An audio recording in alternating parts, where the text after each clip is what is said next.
আমরা 7 দাগের অঙ্ক থেকে। তো 7 দাগের অঙ্কটা কি আছে, x cube minus 9x square plus 23x minus 15। তাহলে এই ক্ষেত্রে আমরা প্রথমে এক্সের কোন মানের জন্য শূন্য হয় দেখব। তো এখানটায় দেখো এক্স ইকুয়ালস টু 1-এর জন্য শূন্য হচ্ছে, ঠিক আছে। এক্স ইকুয়ালস টু 1-এর জন্য যদি শূন্য হয় তাহলে এক্স ইকুয়ালস টু 1-এর জন্য শূন্য হচ্ছে, তাহলে ফ্যাক্টরটা কী হবে বা উৎপাদকটা কী হবে, এক্স মাইনাস 1, তাই তো। তাহলে এক্স মাইনাস 1-কে আমরা 3বার লিখব। তাহলে একটা সমান চিহ্ন ছেড়ে পরের সমানে আমরা এই x minus 1, x minus 1, x minus 1 তিনটা ফ্যাক্টর লিখব। তো লেখার পরে আমরা কি করব, যে এই প্রথমে এই জিনিসটাকে আমরা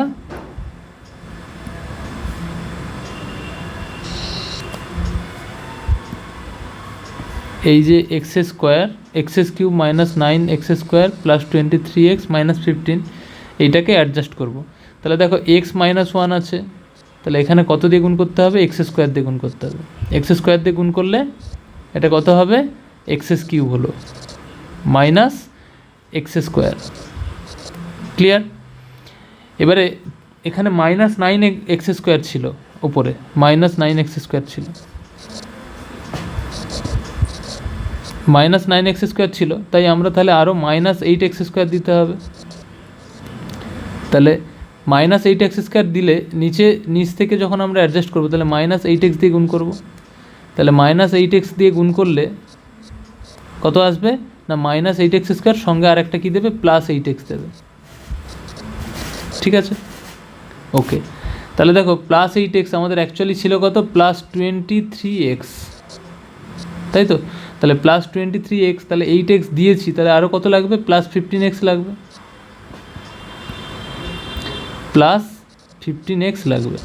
তাহলে প্লাস 15x আবার নিচ থেকে মেলাবো, তাহলে প্লাস 15 দিয়ে মাল্টিপ্লাই করার পরে এক্স মাইনাস 1-এ 15 মাইনাস এক্স যদি গুণ করি আমরা, 15 দিয়ে গুণ করলে এক্স মাইনাস 1-কে, তাহলে 15x দিচ্ছে আর সঙ্গে একটা মাইনাস 15 দিচ্ছে, যেটা হচ্ছে আমাদের তাহলে অ্যাডজাস্ট হয়ে গেল। তাহলে এরপরের কাজটা কি, সিম্পল কাজ। এরপরে এক্স মাইনাস 1টা তাহলে আমাদের কমন আসছে, কমন নিয়ে নিলাম, সঙ্গে প্রথমটায় পড়ে থাকছে x square minus 8x plus 15। তাহলে এক্স মাইনাস 1 যেমন আছে থাকলো, এটাকে আবার মধ্যসহগ বিশ্লেষণ বা মিডিল টার্ম করব। মিডিল টার্ম করলে এই 15কে ভাঙলে কত আসবে, 5 আর 3 15। দেখো 5 আর 3 গুণ করলে 15 হয়, আর 5 আর 3 গুণ করলে 15 হয়, আর 5 আর 3 যোগ করলে আমাদের 8 হয়। তাহলে মাইনাস 5x মাইনাস 3x করলাম। তাহলে বাকিটা বুঝতেই পারছো যে এক্স কমন নিলে এক্স মাইনাস 5 আর মাইনাস 3 কমন নিলে এক্স মাইনাস 5। তাহলে আলটিমেট আমাদের অ্যান্সারটা হলো x minus 1 into x minus 5 into x minus 3, এটা হচ্ছে আমাদের অ্যান্সার। ক্লিয়ার? চলে আসি আমরা পরের অঙ্কতে, কোশ্চেন নাম্বার 8। কোশ্চেন কী আছে না, এফ অফ এ, এটা এর function, F of A equals to 5a cube plus 11a square plus 4a minus 2। তাহলে এখানে এক্সের বা এর মান কত হলে 0 হচ্ছে, দেখো -1 হলে 0 হচ্ছে। তো -1-এর জন্য যদি 0 হয় তাহলে ফ্যাক্টরটা কত হবে, কিভাবে লিখতে শিখেছি না, এক্স সমান -1, তাহলে ফ্যাক্টরটা হবে বা উৎপাদকটা হবে এক্স প্লাস 1, ঠিক আছে। তাহলে এফ অফ এর একটি উৎপাদক হবে এ প্লাস 1, এখানে হচ্ছে এ আছে, যাই হোক, তাহলে এটা এ প্লাস 1 হবে, ফ্যাক্টর উৎপাদকটা কত হবে, এ প্লাস 1। তাহলে যেটা বের করতে বলছে সেটা লিখব, লেখার পরে একটা সমান চিহ্ন ছেড়ে দিয়ে পরের সমান চিহ্ন দিয়ে এ প্লাস 1 ইন্টু এ প্লাস 1 ইন্টু এ প্লাস 1 লিখব, এটা নিয়ম। এবারে প্রথমে কত আছে, 5a কিউব, তাহলে এখানে কত আছে এ, তাহলে 5a স্কোয়ার দিয়ে গুণ করব, 5a স্কোয়ার দিয়ে গুণ করলে 5a কিউব, 5a স্কোয়ার আবার 1-এর সঙ্গে গুণ হলে 5a স্কোয়ার। আচ্ছা, ছিল কত, 11a স্কোয়ার, তাহলে 11a স্কোয়ার যদি থাকে তাহলে 5 অলরেডি বসে গেছে, তাহলে আরও 6 লাগবে, 6a স্কোয়ার লাগবে। তাহলে 6a দিয়ে গুণ করছি কেন না, এখানে একটা অলরেডি এ আছে, তাহলে 6a দিয়ে গুণ করলে 6a স্কোয়ার চলে আসবে। 6a স্কোয়ার আসার সঙ্গে সঙ্গে আবার 6a 1-এর সঙ্গে গুণ হলে 6a হবে। ছিল আমাদের 4a, ঠিক আছে। তাহলে 4a থাকলে আমাদের 6a আছে যখন, আমাদের আবার 2a বাদ দিতে হবে, তবে 4a হবে, তাই আমরা -2a করছি। তাহলে -2a আবার নিচের থেকে অ্যাডজাস্ট করতে গেলে -2 দিয়ে গুণ করতে হবে। তাহলে -2 দিয়ে গুণ করলে -2a, মাইনাসে আবার -2 যখন 1-এর সঙ্গে গুণ হবে তখন -2 দেবে। তাহলে এইভাবে অ্যাডজাস্ট হয়ে গেল। তাহলে a+1 যদি আমরা কমন নিই, a+1 কমন নিলে প্রথমটায় পড়ে আছে 5a², তার সেকেন্ড টার্ম থেকে আসছে 6a, থার্ড টার্ম থেকে আসছে -2। এটাই আমাদের অ্যান্সার, কারণ এটাকে আর মিডল টার্ম করা সম্ভব নয়। ঠিক আছে, এবার দেখো 9-এর দাগের কোশ্চেনটা কী বলছে। 9-এর দাগের কোশ্চেনটার ফাংশানটা দেওয়া আছে 2x³ -x² + 9x + 5। তো এক্ষেত্রে এক্সের মান কী বসালে 0 হচ্ছে, এক্সের মান -½ বসালে 0 হচ্ছে, -½ এবারে তোমরা দেখে নাও, এটা +1 -1 এগুলো ট্রাই করেছি, +½ হচ্ছে না, -½ হচ্ছে। আমি এই কেন এইভাবে এইগুলো লেখা হয়, আগের 2 নম্বর ভিডিওতে, মানে আমাদের পার্ট 2-র ভিডিওতে, সম্ভবত ওই 4-এর দাগে, মানে ওই 4, 5, 6-এর কোনো একটা ভিডিওতে আমি এই ডিটেলসটা বলেছিলাম, এইগুলো কেন লেখা হয়, এই লাইনটার অর্থ বুঝিয়েছিলাম। তো তোমরা দেখে নিতে পারো পার্ট 2-এর ভিডিওটা, তাহলে সেখানটায় বুঝে যাবে। আচ্ছা, তো কেন এইগুলো দিয়ে চেক করি আর কি, তো নাহলে তো সারাদিন চেক, মানে অনেক তো আসবে চেক হতে মানে করতে হবে। তো এই ফ্র্যাকশানটার জন্য এই 9-এর অঙ্কটা কিন্তু খুব ইম্পর্ট্যান্ট। মাত্র বইতে 2টো অঙ্ক থাকবে এরকম, এইটা 9-এরটা একটা, আর উদাহরণ যেটা 8 আছে তোমার, উদাহরণ 8 আর ওই 9-এরটা, এই 2টো অঙ্কই হচ্ছে আমাদের বলতে পারো যে ফ্র্যাকশান দিয়ে হয় বা ভগ্নাংশ দিয়ে হয়, আর বাদবাকি সবগুলোতে তোমাদের এমনি ইন্টিজার দিয়েই হবে। তাহলে f(−12), তাহলে এক্সের মান কত হওয়ার জন্য 0 হচ্ছে না, এক্সের মান -½ হওয়ার জন্য 0 হচ্ছে।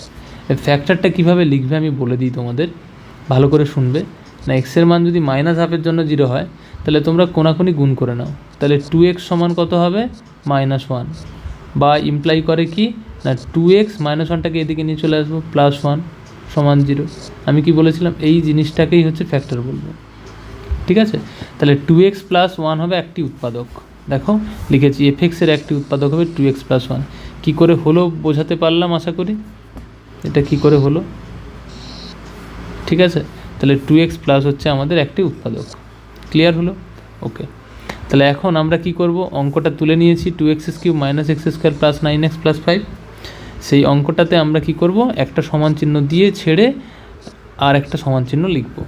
লিখে এই 2x + 1 ফ্যাক্টরটাকে, যেহেতু 3 ঘাতের সমীকরণ, 3 ঘাতের আমাদের মানে কি বলে সংখ্যামালা, তো আমরা 3 বার লিখব ফ্যাক্টরটাকে বা উৎপাদকটাকে। লেখার পর এবার অ্যাডজাস্ট করব, 2x³ আছে, তাহলে x² দিয়ে গুণ করলে x² × 2x, তাহলে হচ্ছে 2x³। ঠিক আছে, আগে এই লাইন লিখব, তারপরে এই লাইন লিখব। এইখানে বসালাম x² গুণ করলে 2x³, x² গুণ হলে হচ্ছে x²। এবারে ছিল -x², তাহলে আরও -2x² বাদ দিতে হবে। তাহলে -2x² বাদ দিতে হবে মানে কি, -2x² নিচ থেকে প্রোভাইড হবে। তাহলে -2x, এখানে 2x অলরেডি আছে, তাহলে -x দিয়ে গুণ করলেই হয়ে যাবে -2x², -x দিয়ে গুণ করলে, তাহলে -x দিয়ে গুণ করলে -2x² সঙ্গে আরও একটা কী দিচ্ছে, -x দিচ্ছে। তাহলে আমাদের লাগবে কিন্তু +9x, তাহলে আরও +10x চাই, তাহলে সেটা আবার নিচ থেকে প্রোভাইড হবে। তাহলে +5 দিয়ে যদি গুণ করি, +5 × 2x কত হচ্ছে, 10x, তাহলে মিলে গেল। আর লাস্টেরটা কী পড়তে হবে, 5 × 1 মানে +5, তাহলে পুরো ম্যাচ করে গেল। তাহলে আমাদের আলটিমেট ফ্যাক্টরটা কী হচ্ছে, মানে 2x + 1 কমন গেলে আরেকটা ফ্যাক্টর কী হবে না, ফার্স্টেরটা থেকে থাকছে x², পরেরটা থাকছে -x, তারপরটা +5। তাহলে এই করে হচ্ছে, এটার আর মিডিল টার্ম সম্ভব নয়, তাই এটাই হচ্ছে আমাদের অ্যান্সার। ক্লিয়ার? আচ্ছা, লাস্ট অঙ্ক এই এক্সারসাইজের লাস্ট অঙ্কটা হচ্ছে 10-এর দাগের অঙ্ক। 10-এর দাগের অঙ্ক বলছে, দেখো f(y) সমান এইটা, কেন ধরলাম না y এর ফাংশন, তাই f(y) লিখেছি। এবারে y এর কোন মানের জন্য 0 হবে, আবারও দেখো এই অঙ্কের যে কোনগুলো চেক করব সেই জিনিসটা হচ্ছে 2 নম্বর ভিডিওতে, এই অনুশীলনেরই 8.1-এরই 2 নম্বর ভিডিওতে বলা আছে, সম্ভবত তোমরা একটু দেখে নিও, ওইখানটায় ডিটেলসটা আমি বলে দিয়েছি। তাহলে এখানটায় আমরা 1 দিয়ে চেক করেছি, -1 দিয়ে চেক করেছি, 2 দিয়ে চেক করতে 2তে হচ্ছে আমাদের 0 হচ্ছে, তাই তো। তাহলে x সমান 2, y সমান 2 হচ্ছে এখানে, ওয়াই সমান 2তে হচ্ছে আমাদের 0 ফাংশানটা, তাহলে ওয়াই মাইনাস 2 সমান 0। হ্যাঁ, তাহলে এই ওয়াই মাইনাস 2টাই হবে ফ্যাক্টর বা উৎপাদক, ঠিক আছে। আচ্ছা, তাহলে উৎপাদকটা হচ্ছে ওয়াই মাইনাস 2, এফ ওয়াই এর একটি উৎপাদক হচ্ছে ওয়াই মাইনাস 2। তাহলে ওয়াই মাইনাস 2 যদি একটি উৎপাদক হয়, তাহলে আমরা কি করব, সমীকরণটাকে মানে সংখ্যামালাটাকে লিখে নেব, একটা সমান চিহ্ন দেব, দিয়ে ফাঁকা রাখবো, দিয়ে আরেকটা সমান চিহ্ন দেব, দিয়ে কি করব, এই y minus 2 y minus 2 y minus 2 এটাকে 3বার লিখে নেব। 3বার লিখে নিয়ে এবার দেখো ফার্স্টে কী আছে এখানটায়, 2y কিউব, 2y কিউব, তাহলে 2y স্কোয়ার দিয়ে গুণ করলে 2y স্কোয়ার ইন্টু ওয়াই কী হবে, 2y কিউব। তাহলে আগে এই লাইনটা লিখবো, তারপরে কিন্তু এই লাইনটা, এটা সেকেন্ড লাইন, ঠিক আছে। তাহলে 2y cube minus 2y square into minus 2 মানে কত, মাইনাস 4y স্কোয়ার, বলো ছিল কিন্তু আমাদের মাইনাস 5y স্কোয়ার, তাহলে মাইনাস ওয়াই স্কোয়ার আমরা কী করবো, মাইনাস ওয়াই স্কোয়ার করলে মাইনাস 5y স্কোয়ার হবে, তাই মাইনাস ওয়াই স্কোয়ার ইন্ট্রোডিউস করলাম। এবার সেটা আবার নিচ থেকে আসবে, তাহলে মাইনাস ওয়াই দিয়ে গুণ করবো, মাইনাস ওয়াই দিয়ে গুণ করলে আসবে মাইনাস ওয়াই স্কোয়ার, মাইনাস মানে প্লাস 2y, ছিল কিন্তু আমাদের মাইনাস 19y, তাই তো 19 মাইনাস 19y ছিল, তাহলে 19y যদি মাইনাস 19y থাকলে পরে তাহলে আমাদের আছে প্লাস 2y, তাহলে আরও মাইনাস 21y লাগবে। এই বিয়োগ টিয়োগগুলো কিন্তু মুখে মুখে করতে হবে। আমাদের 2y চলে এসছে, আর কত লাগবে, যদি 19y বানাতে হয় তাহলে মাইনাস 21y দিয়ে বিয়োগ করতে হবে, তবে মাইনাস 19y আসবে, তাই তো। আচ্ছা, তাহলে ওই জন্য মাইনাস 21y দিয়ে আমরা অ্যাড করছি, তাহলে মাইনাস 21 দিয়ে যদি আমরা এখানে গুণ করি তাহলে মাইনাস 21y এলো, আর সঙ্গে লাস্টেরটা কত চলে এলো, মাইনাস মাইনাসে প্লাস 42। তাহলে আমাদের ফ্যাক্টরটা কত হলো, ওয়াই মাইনাস 2টা কমন চলে এলে 2y square minus Y minus 21, তাই তো। তাহলে 2y স্কোয়ার মাইনাস এটা আমাদের আবার মিডল টার্ম হবে বা মধ্যসহগ বিশ্লেষণ হবে, 2y square minus Y minus 21, তাহলে 21 ইন্টু 2 কত হচ্ছে 42, 42কে যদি আমরা ভাঙি দেখো হচ্ছে এরকম 2 7 3 7 21, 2 3 7, তাহলে ওই 3 দুগুণে 6 আর 7, তাহলে 7 মাইনাস 6, মাইনাস 1 করতে হবে, তাহলে ওই মাইনাস 7 প্লাস 6, তাই না, মাইনাস 7 প্লাস 6, এটা হচ্ছে আমাদের মাইনাস 1 প্রোভাইড করে। ওই কারণে যেহেতু ওয়াইয়ের সামনে মাইনাস 1 আছে, যাই হোক তোমরা মিডিল টার্ম বুঝো, এটা তাহলে করে নিলাম, কমন নিলাম, ওয়াই কমন নিলে 2y মাইনাস 7 আর প্লাস 3 কমন নিলে 2y মাইনাস 7, তাহলে y minus 2 2y minus 7 into y plus 3, এটাই হচ্ছে আমাদের কারেক্ট অ্যান্সার। ক্লিয়ার হলো? তাহলে এই এক্সারসাইজ আশা করি তোমাদের আর কোনো ডাউট থাকলো না, কমপ্লিট হয়ে গেল, ক্লিয়ার হয়ে গেল ব্যাপারটা। ওকে, ঠিক আছে।